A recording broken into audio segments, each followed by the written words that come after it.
कंबरदुखी म्हणजे नेहमीच साधी वेदना असते का? की ती स्लिप डिस्कचं लक्षण असू शकते? स्लिप डिस्कची सामान्य लक्षणे काय असतात?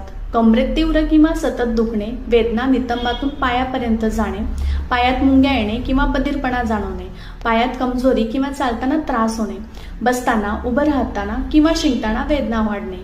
ही लक्षणे सतत जाणवत असतील तर स्वतः औषधोपचार करण्याऐवजी तज्ज्ञ डॉक्टरांचा सल्ला घ्या. अशा प्रकारची लक्षणे तुम्हाला किंवा तुमच्या ओळखीच्या कोणाला आहेत का? हा व्हिडिओ शेअर करा आणि योग्य वेळी उपचार घ्या.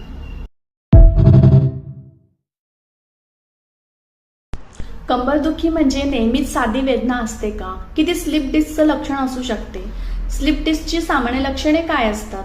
कमरेत तीव्र किंवा सतत दुखणे, वेदना नितंबातून पायापर्यंत जाणे, पायात मुंग्या येणे किंवा बधीरपणा जाणवणे, पायात कमजोरी किंवा चालताना त्रास होणे, बसताना, उभं राहताना किंवा शिंकताना वेदना वाढणे. ही लक्षणे सतत जाणवत असतील तर स्वतः औषधोपचार करण्याऐवजी तज्ज्ञ डॉक्टरांचा सल्ला घ्या. अशा प्रकारची लक्षणे तुम्हाला किंवा तुमच्या ओळखीच्या कोणाला आहेत का? हा व्हिडिओ शेअर करा आणि योग्य वेळी उपचार घ्या.